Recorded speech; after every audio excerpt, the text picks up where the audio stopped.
আসসালামু আলাইকুম রহমতুল্লাহ বারকাত।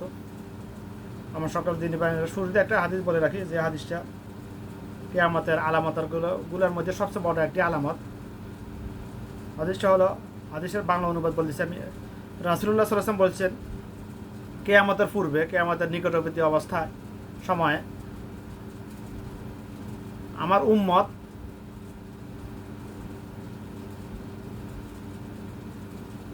অর্থাৎ আমার উম্মত বলতে একজন মুমিন মুসলমানের জন্য নামদারি মুসলমান না, শুধু মুখের মুসলমান না, কর্মে মুসলমান, প্র্যাকটিক্যাল মুসলমান যারা, তাদের জন্য জ্বলন্ত কয়লা হাতে ধরে রাখতে যত কষ্ট হবে না, তার থেকে অধিক অধিক কষ্ট হবে ইমানের উপর অটল থাকতে, ইমান ধরে রাখতে। ইমান বলতে কি, শুধু নামাজ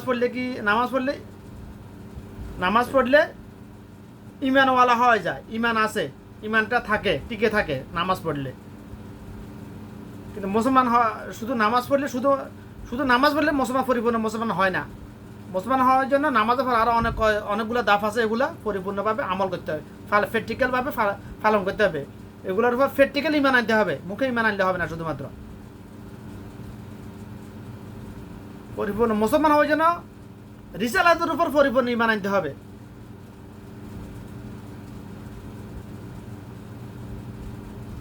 তো মূল কথা, এখন কারা বুঝবেন এটা? হাদিসে রাসূল সাল্লাল্লাহু আলাইহি ওয়াসাল্লাম বয়ান করেছেন প্রায় 1470 বছর আর পূর্বে।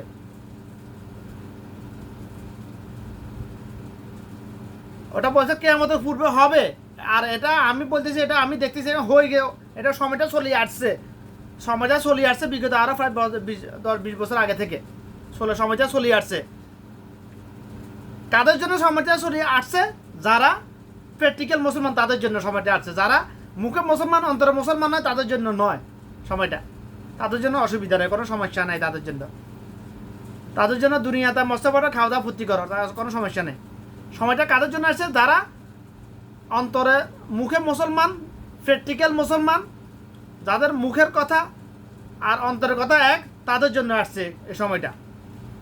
এই কিয়ামতের আলামতটা শুরু হয়ে গেছে অনেক আগে থেকে। তো এটার ব্যাখ্যা, এটা পরিপূর্ণ ব্যাখ্যা আমি দিতেছি ইনশাআল্লাহ, যতটুকু আল্লাহ পাক ব্যাখ্যা দেওয়ার আমাকে তৌফিক দিতেছে। বর্তমান সময়ে পৃথিবীর মানুষের ইমান কমতে এমন অবস্থা যে গিয়ে পৌঁছেছে। দেখুন, এটা প্র্যাকটিক্যালি মিলিয়ে দেখুন আমার কথার সাথে আসলে সময়টা আসছে কিনা। একজন মানে মুসলমানের ঘরে জন্ম, একজন আদম সন্তান চুরি, ডাকাতি, হত্যা, দর্শন, জেনা, ব্যভিচার, দুর্নীতি, চাঁদাবাজি, যা কিছু করুক না কেন, তাকে কেউ শত্রু মনে করে না, তাকে উচ্চ শ্রেণীর কেউ ঘৃণাও করে না। তাকে যারা জুলুমের শিকার, অত্যাচারিত হয়েছে তাদের দ্বারা, তারা মনে মনে হয়তো ঘৃণা করে, সমালোচনা, এতটুকুই। কিন্তু শত্রুকে কেউ শত্রু মনে করে না পৃথিবীর।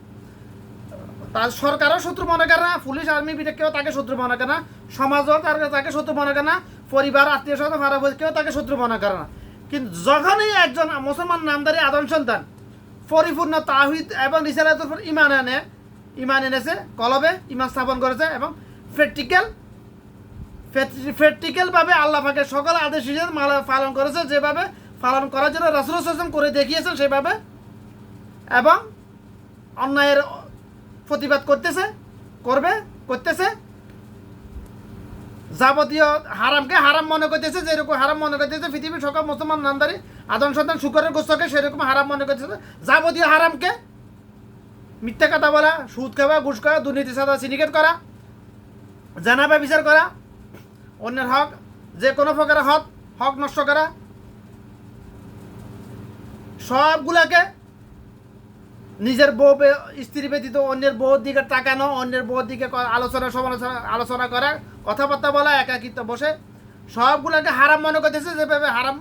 যেরকম হারাম মনে করতেছে পৃথিবীর সকল মুসলমান নামদারি আদম সন্তানগুলো শুকরের গোস্তকে, ওইরকম হারাম তাকে কিন্তু সবাই শত্রু মনে করতেছে আজকে। প্রথম শত্রু সৃষ্টি হইতেছে পরিবার থেকে, তার মা বাপ, তার স্ত্রী সন্তান, তাকে শত্রু মনে করতেছে, তাকে ঘৃণা করতেছে। তারপরে তার বাড়ির লোক, তার পাড়া প্রতিবেশী, তারা দেশের লোক। হক কথা বললে আজকে জেল খাটতে হইতেছে। পৃথিবীর সব দেশে একই অবস্থা, শুধু বাংলাদেশ, ইন্ডিয়া, পাকিস্তান নয়, আরব দেশগুলোতে একই অবস্থা। বাংলাদেশ, ইন্ডিয়া, পাকিস্তানের মানুষ জন্মসূত্রে আল্লাহর কালাম জানে না, বুঝে না, তারা জাহেল।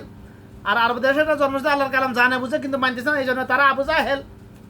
শয়তান 114টা কিতাবের আলেম ছিল, কিন্তু তারপরেও শয়তান পুনরায় শয়তান কাফের হয়, কাফেরদের অন্তর্ভুক্ত হওয়ার পরে শয়তান ইমান আনতে পারতেছে না, এখনো ইমান আনতে পারে না, এখনো পাইতেছে না, ইমান আনবে না সম্ভব। এই জন্য শয়তান জেদ্দি জাহেল, অর্থাৎ জাহেলদের দাদা। আমার মূল বক্তব্য হচ্ছে, কাকে মানুষ শত্রু মনে করছে মুসলমানরা সমাজ, যে পরিপূর্ণভাবে তাওহীদ এবং রিসালাতের পরিপূর্ণ ঈমান এনেছে এবং প্র্যাকটিক্যাল করেছে, যা করা যেভাবে করার জন্য বলেছেন রাসূল সাল্লাল্লাহু আলাইহি ওয়াসাল্লাম, যেভাবে করে দেখিয়েছেন সেভাবে করতেছে, তাকে সবাই শত্রু মনে করতেছে। কিন্তু যে তার উল্টা চলতেছে, যাবতীয় হারাম কাজ করতেছে, হারাম খাইতেছে, হারাম বলতেছে, হারাম শুনতেছে, হারাম করতেছে, তাকে কেউ শত্রু মনে করতেছে না। হয়তো কেউ সাময়িক মনে মনে হয়তো তার সমালোচনা করতেছে, ঘৃণা করে, এরকম এতটুকুই। শত্রু কেউ মনে করছে না। রাষ্ট্র তাকে শত্রু মনে করে না, রাষ্ট্রের কোনো আইনও তাকে শত্রু মনে করে, পরিবার, পাড়া প্রতিবেশী এত কেউ তাকে শত্রু মনে করে না। যে মিয়া হক পথে চলতেছে, তাকে শত্রু মনে করবে কসম আল্লাহর। এটাই হলো সেই হাদিসের ব্যাখ্যা, যে হাদিসটা রাসূলুল্লাহ সাল্লাল্লাহু আলাইহি ওয়াসাল্লাম বলেছেন 1470 বছর আগে, যে আমার উম্মতের জন্য জ্বলন্ত কয়লা কিয়ামতের পূর্বে, আমাদের উম্মতের জন্য জ্বলন্ত কয়লা হাতে ধরে রাখতে যত কষ্ট হবে না, তার থেকে বেশি অধিকতর কষ্ট হবে ইমানের উপর অটল থাকতে। ইমানের উপর অটল বলতে এটাই বোঝায়, এটার পরিবর্তন। এই হাদিসের ব্যাখ্যা হলো এটা। হাদিসটা সবাই শুনেছেন, সকল মুসলমান জানেন। বাংলাদেশের লক্ষ লক্ষ হাজার হাজার আলেম নামের জাহেল ধর্ম ব্যবসায়ী মানসিক বাতিল শয়তানগুলো এই হাদিসটা শোনায়, কিন্তু ব্যাখ্যা কেউ জানে দেয় না আজ পর্যন্ত। অথচ হাদিসটা কাদের জন্য ফজরছে এ কথা কেউ বলে নাই, আমি আমার লাইফে কখনো শুনি নাই। কেন বলে না? ওয়াল্লাহি আলেম, তারাই ভালো জানে। হয়তো তাদেরকে আল্লাহ এলেম দেয়, হেকমা দেয়, এই জন্য বলতে বলে নাই। হয়তো বা তারা জানে কিন্তু মানে না, এই জন্য বলে নাই। হয়তো বা তাদের মধ্যে মুনাফিকি চরিত্র আছে, এই জন্য বলে নাই ওয়াল্লাহি আলেম। আমি শিওর বলতেছি না কোনো কাউকে ছোট করার জন্য, কারণ নামও নিতেছি না, কিন্তু আমি আমার লাইফে কখনো শুনি নাই, হাদিসের ব্যাখ্যা দিকে শুনি নাই। অবশ্যই জানা না যে এরকম না। আমি তো কিছুই জানি না, আমি মাত্র জানার চেষ্টা করতেছি। যা জানি তা মানতেছি। এই জন্য তো আমি খারাপ, এমনিতে খারাপ হয়ে গেছি আমি সব। আমার জন্য এটা প্রযোজ্য, এই হাদিসটা আমার জন্য শুরু হয়ে গেছে কি আমাদের এই আলামতটা আমার উপর। মাত্র শুরু করেছি জানা, আলেম হবা মাত্র শুরু করেছি। আমি একজন তালেমে আলেম। সময়ের অভাবে সময় বেশি লাগতেছে আমার, ফেরের দায়ে। যা জানি তা সামান্য যা জানি তা মানি, এটাই তো আমার অপরাধ আজকে। আত্মীয় স্বজন, ফাটা প্রতিবেশী সবার কাছে, পরিবার সবার কাছে অপরাধে পরিণত হয়ে গেছে। ওই হাদিসের ব্যাখ্যা আমার কথার উপর কেউ ইমান আনার দরকার নাই। যদি কোরআন তাওহীদ এবং রিসালাতের পরিপূর্ণ ইমান থাকে, কোরআন এবং হাদিসে, সহিহ হাদিসে যেভাবে করার জন্য বলেছে, রাসূলুল্লাহ সাল্লাল্লাহু আলাইহি ওয়াসাল্লাম যেভাবে করার জন্য বলেছে, যেভাবে করে দেয় ওটা করে দেখুন না, দেখুন আসলে আমার কথাটুকু সত্য প্রমাণ পেয়ে যাবেন। শুনে আমল করার দরকার নাই। আমার কথা শুনে বিশ্বাস করার কোনো প্রয়োজন নাই। নিজে ওইভাবে চলে দেখুন না, তারপর বুঝতে পারবেন ইনশাআল্লাহ। প্র্যাকটিক্যাল বুঝতে পারবেন, প্র্যাকটিক্যাল করে দেখুন, তারপর প্র্যাকটিক্যাল বুঝতে পারবেন, আমার কথার সত্যটা বুঝতে পারবেন ইনশাআল্লাহ। বাস এতটুকুই, কথা আর লম্বা করলাম না। কিছু করার নাই। বর্তমান যুগে হাজারে বলবো না, লাখে বলবো, বেশিরভাগ বলি শুধুমাত্র বেশিরভাগ মানুষকে দুনিয়াতে কেন পাঠিয়েছে আল্লাহ এটাই জানে না। আল্লাহ দুনিয়াতে মানুষকে পাঠিয়েছে, হাদিস সবাই জানে। আর দুনিয়া মাজরাতুল আখিরাত, মাজরা মানে খেত খামার আর কি। শাকসবজি করি না, হর্ষিত করি না, খেত জিয়ানিতে ওটার মাজরা বলে। দুনিয়া হলো আখিরাতের শস্য ক্ষেত্র, সবাই জানে। কিন্তু আজকে আফসোসের বিষয় হলো বেশিরভাগ আদম সন্তান দুনিয়াকে বানিয়েছে বরবাদি ক্ষেত্র। যারা ইহুদি কাফের তারাও, যারা মুসলমান নামদারি আদম সন্তান তারাও একই অবস্থা। দুনিয়াকে বানিয়েছে আখিরাতের বরবাদ আছে। খুঁজু দুনিয়ার রং তামাশা, দুনিয়াতে কে কার থেকে বড় ঘর বাড়ি করবে, অট্টালিকা করবে, এটার প্রতিযোগিতা নিয়ে ব্যস্ত। কারণ এটা তো হবেই হবে, কারণ আল্লাহ পাক এটা বলে, যেহেতু কোরআনে বলে এটা তো হবে। আল্লাহ কুমুত তাকাজুর হাত্তা জুরতুমুল মাকাবির। কিয়ামতের পূর্বে মানুষের ইমান দুর্বল হতে হতে এমন অবস্থা হবে, মানুষ দুনিয়ার মধ্যে এমনভাবে ঢুকে যাবে মানুষ দুনিয়া নিয়ে দুনিয়াবি কাজকর্ম নিয়ে প্রতিযোগিতা করতে করতে কবরে ঢুকে যাবে, তার হোশ থাকবে না, সে কবরে চলে যাবে। তখন কবরে যাওয়ার আগ মতো সে দুনিয়া নিয়ে প্রতিযোগিতা করতেছে না। পুরা উন্নত দেশগুলোতে দেখতেছেন তো, আরব দেশগুলোতে দেখতেছেন তো কি অবস্থা, অট্টালিকা একটা বুরুজ খলিফা বানাইছে। এখন সৌদি আরব বানাইতেছে কি টাওয়ার, মদিনা টাওয়ার নাকি, বুর্জ খলিফার সাইডে অনেক উঁচু। তো বুর্জ খলিফা যে বানাইছে সে কি দুনিয়াতে বাঁচি দেখতে পাচ্ছে টাকা জোরে? সে তো চলে গেছে কবরে। নেক কাজ করলে আরামে আছে, বদ কাজ করলে ওয়াল্লাহি আলেম সদকা জারিয়ামূলক কাজ করে গেলে ওগুলো পাবে, পেনশন পাবে ইনশাআল্লাহ। তো করতেছে তো অনবরত, দেখতেছেন তো সবাই। মানুষকে দুনিয়াতে কেন ফাটিয়েছে মানুষ এটাই জানে না, এটাই ভুলে গেছে। মানুষ মনে করে দুনিয়াতে ফাটিয়েছে 5-7 বছর 10 বছর স্কুল মাদ্রাসা পড়ালেখা করব, তারপর বিয়ে করব, তারপরে কিছু টাকা পয়সা কামাবো, বিয়ে করব, বউ নিয়ে রং তামাশা করবো, একটা ঘর করব, এসি লাগাবো, জায়গা জমিন কিনবো। এগুলোর জন্য দুনিয়াতে ফাটিয়েছে, এটাই মনে করতেছে মানুষ, বেশিরভাগ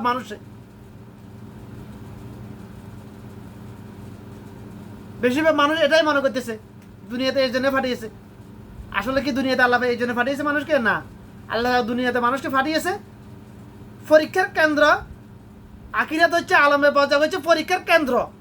পরীক্ষার হলে যাওয়ার আগে সমাজ 1 বছর 2 বছর পড়ালেখা করে একজন এসএসসি পরীক্ষার্থী 9 এবং 10 2 বছর টানা 2 বছর পড়ালেখা করার পরে তাকে এসএসসি পরীক্ষা দেওয়ার পারমিশন দেওয়া হয়। এসএসসি পরীক্ষা সে পাস হয় পড়ালেখা করলেই। দুনিয়াতে সেম একই অবস্থা। দুনিয়াটা হচ্ছে আখিরাত হচ্ছে পরীক্ষা কেন্দ্র, দুনিয়াটা হচ্ছে শিক্ষা কেন্দ্র। অর্থাৎ আমল করলে আখিরাতের পরীক্ষা সে পাস হবে। দুনিয়াটা হলো আর দুনিয়াটা হলো আখিরাতের শস্য ক্ষেত্র, মানে আবাদি ক্ষেত্র। দুনিয়াতে আবাদ করলে আখিরাতে তার নাজ নিয়ামত ভোগ করবে ইনশাআল্লাহ। আর আজকে বেশি আশ্চর্যের বিষয়, বেশিরভাগ মানুষ দুনিয়াকে বানিয়েছে আখিরাতে বরবাদের ক্ষেত্র। নাউজুবিল্লাহ ওয়াল্লাহি আলেম কার কি অবস্থা হবে। এই জন্য তালাবুল ইলমি ফারিদাতুন আলা কুল্লি মুসলিমিন, দ্বীনি ইলম গ্রহণ করার প্রত্যেক মুসলমান নর নারীর উপর ফরজ। যেরকম নামাজ রোজা ফরজ, ওই রকমই ফরজ। এখন আমি যদি আল্লাহর কালাম না জানি না বুঝে আমি মানবো কিভাবে ভাই? দ্বীনি ইলম বলতে কি বোঝায়? আমাদের দেশের ধর্ম ব্যবসায়ীদের মানুষকে শিখাইছে, ব্রেন ওয়াশ করছে। দ্বীনি ইলম বলতে শুধু 2-4 বছর মাদ্রাসায় পড়ালেখা করলে, কোরআন মাজিদ দেখে পড়তে পারে, কিন্তু কোরআন হাফজ করলে তুমি দ্বীনি ইলম হয়ে গেছো, আলেম হয়ে গেছো তুমি। আসলে তারা প্রকৃতপক্ষে জাহেল, আল্লাহর কসম।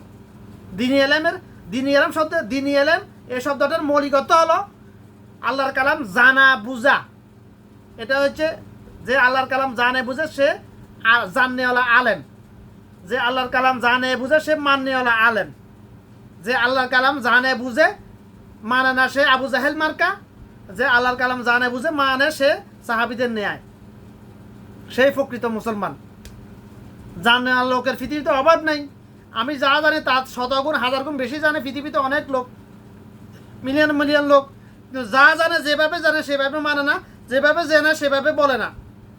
এই জন্য বেশিরভাবে আবু জাহেল মার্কা, বেশিরভাগে মানুষরূপী শয়তান।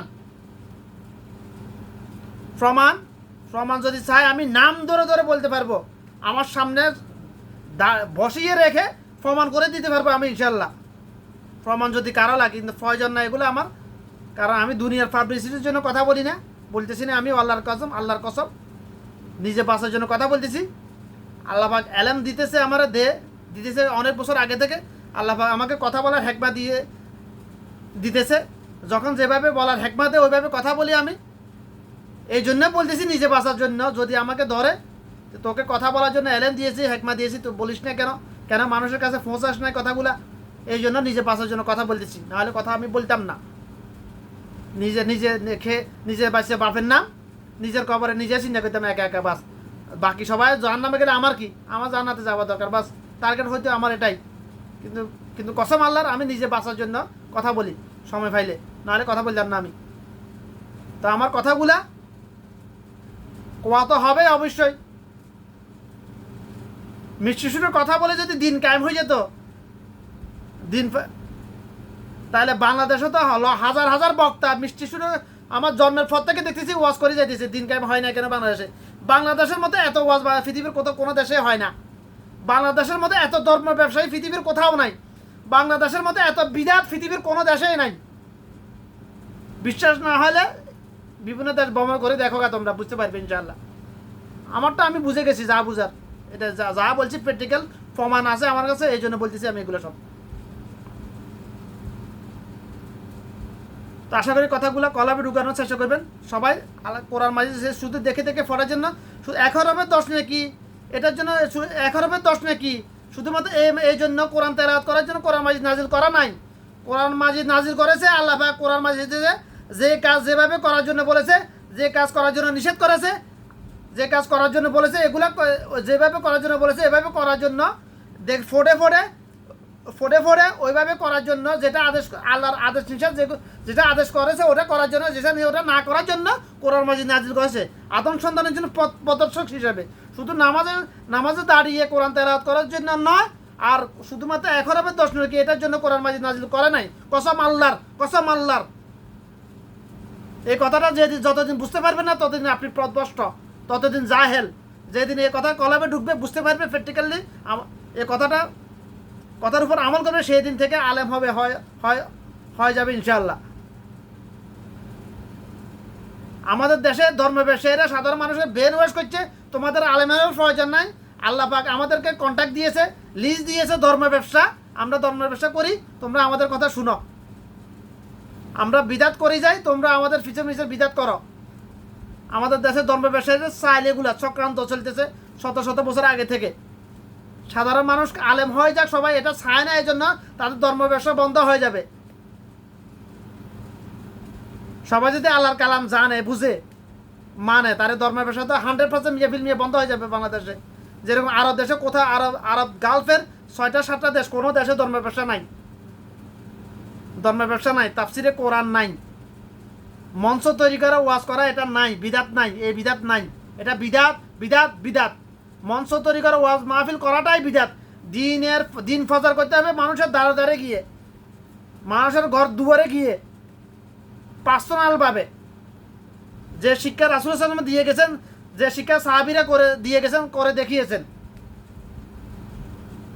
অরিজিনাল দিনের দায়ী, দিন ফজর আহলে সুন্নাত জামাত হলো ওটাই, তাবলিগ জামাত। বাকি সবগুলো যে বাতিল। ওয়াজ মাহফিল সম্পূর্ণ 100% বিদাত। বাংলাদেশে যে ওয়াজ মাহফিল করা হয় বর্তমানে ওগুলো, আজ থেকে 20 বছর আগের ওয়াজ মাহফিল, ওগুলো বিদাত ছিল না। ওগুলোর উদ্দেশ্য আর বর্তমানগুলোর উদ্দেশ্য আকাশ পাতাল পার্থক্য। আজ থেকে 20 বছর আগে যে ওয়াজ মাহফিল, ওখানে তার টাকা কালেকশন করার উদ্দেশ্য ছিল না। মানুষের কাছে দিন পৌঁছানো, দিন বুঝানো, এটা উদ্দেশ্য ছিল। বর্তমানে যে ওয়াজ মাহফিল, এরা 100% ওয়াজ মাহফিল এগুলো ধর্ম ব্যবসা। যাতে ওয়াজ মাহফিল আয়োজন হেতেও ধর্ম ব্যবসায়ী, যে আলেমের লেফাজারি শয়তান ওয়াজ করার জন্য হেতেও ধর্ম ব্যবসায়ী। 1999 জন একই অবস্থা, এই অবস্থার মধ্যে আছে। বিশ্বাস না হলে খোলা ময়দানে আনি বসাও, দেখি ইনশাল্লাহ আমার কথাটা কে রদ করতে পারে। ইনশাল্লাহ দেখি আমি আয়োজন করো ইনশাল্লাহ। অসুবিধা, আমি এনি টাইম প্রস্তুত আছি ইনশাল্লাহ। এটা আমি ফোন করে দেবো। আমি ধর্ম ব্যবসায়ী কে ধর্ম ব্যবসায়ী নয়, শুধুমাত্র ফাস্টফুড চেক করলে বুঝতে পারবে তাদের। বাংলাদেশের হজ সিন্ডিকেটের সাথে জড়িত এই ধর্ম ব্যবসায়ীগুলা, যাদেরকে আলেমে, যাদেরকে সোশ্যাল মিডিয়াতে তোমরা ফলো করো, ওই ধর্ম ব্যবসায়ী সবগুলো হজ সিন্ডিকেটের সাথে জড়িত। বিশ্বাস না হলে ওদের